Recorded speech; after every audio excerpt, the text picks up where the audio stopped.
मोठी दहीहंडी आणि मोठा उत्सव घाटकोपरमध्ये पाहायला मिळतो। भाजपचे आमदार राम कदम यांनी दरवर्षीप्रमाणे याही वर्षी दहीहंडीचं आयोजन केले। भव्य दिव्य अशा या दहीहंडीची गेल्या 2 दिवसांपासून मोठी तयारी सुरू होती आणि आज दहीहंडीला मुख्यमंत्री, उपमुख्यमंत्री, काही राजकीय नेते मंडळी या ठिकाणी उपस्थित राहणार आहेत। जाणून घेणार आहोत आपण मनोज कुलकर्णी आमचे प्रतिनिधी या सर्व उत्सवावर लक्ष ठेवून आहेत आणि जाणून घेऊया सध्याच्या त्यांच्याकडून घडामोडी। मनोज, घाटकोपरमधली दहीहंडी मोठी असते आणि सर्वच गोविंदा पथकांना या ठिकाणी हजेरी लावायची असते, सलामी द्यायची असते आणि नंतर दहीहंडी फोडण्याचा सुद्धा त्यांच्यामध्ये एक मोठा जल्लोष असतो। काय नेमकं वातावरण सध्या घाटकोपरमध्ये दिसतंय? अगदी बरोबर आहे। मी आता राम कदम या ठिकाणी श्रेष्ठ सिग्नलच्या जवळ दहीहंडी फोडत असतात, आयोजित करत असतात त्याच ठिकाणी आहे। अजून सुरुवात जरी झालेली नसली तरी या ठिकाणी मोठं स्टेज उभारण्यात आलेलं आहे। राम कदम थोड्याच वेळात येणार आहे आणि या दहीहंडीची सुरुवात होणार आहे। तत्पूर्वी मात्र या ठिकाणी भजनी मंडळ जे आहेत ते या ठिकाणी भजनं गात असल्याचं पाहायला मिळत आहे। त्याचबरोबर इकडे बघितलं तर मोठं स्टेज तयार करण्यात आलेलं आहे आणि समोर जी हंडी आहे त्या हंडीची क्रेन जी आहे ती या ठिकाणी लावण्यात आलेली आहे। हंडीची त्या क्रेनला ती हंडी लावण्यात आलेली आहे, फुलांनी सजवण्यात आलेली आहे आणि आता या ठिकाणी जे गोविंदा पथक आहे ते सुद्धा यायला सुरुवात झालेली आहे।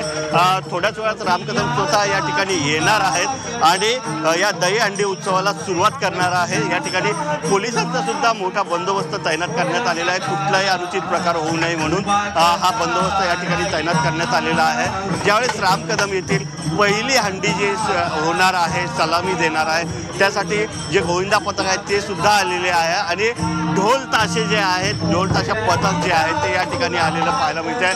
ढोल ताशाचा पथक जे आहे ते सलामी देणार आहे, त्यानंतर ही दहीहंडी वरती जाईल आणि मग गोविंदा पथकांना ही दहीहंडी फोडण्यासाठी सुरुवात होणार आहे। या ठिकाणी मुख्यमंत्री असतील, उपमुख्यमंत्री असतील, सामाजिक क्षेत्रातले, राजकीय क्षेत्रातले, त्याचबरोबर चित्रपट क्षेत्रातले अनेक मंडळी जी आहे ती या ठिकाणी हजेरी लावत असते आणि हा परिसर जो आहे तो पूर्णतः गर्दीने फुलून जात असतो आणि त्यासाठी मुंबई पोलिसांनी या ठिकाणची एकेरी वाहतूक सुरू केलेली आहे। एकंदरीतच जशी जशी वेळ जवळ येईल 11:30-12 नंतर या ठिकाणी मोठ्या प्रमाणात गर्दी जमणार आहे आणि त्याच अनुषंगाने इथली तयारी सुद्धा सुरू असल्याचं पाहायला मिळतं। अगदी मनोज, आणि खरं तर गोविंदांचा उत्साह वाढवण्यासाठी खरं तर दहीहंडीच्या या कार्यक्रमांमध्ये सेलिब्रिटीज हे मुख्य आकर्षणाचं खरं तर केंद्र असतं। त्यामुळे काय नेमकं आपल्याला कळलंय का कोण कोण सेलिब्रिटीज या ठिकाणी येणार आहेत? कारण याची खूप मोठी उत्सुकता गोविंदांमध्ये, तिथे जमलेल्या प्रेक्षकांमध्ये असते, कारण मोठे मोठे सेलिब्रिटीज अगदी जवळून पाहता येत असतात।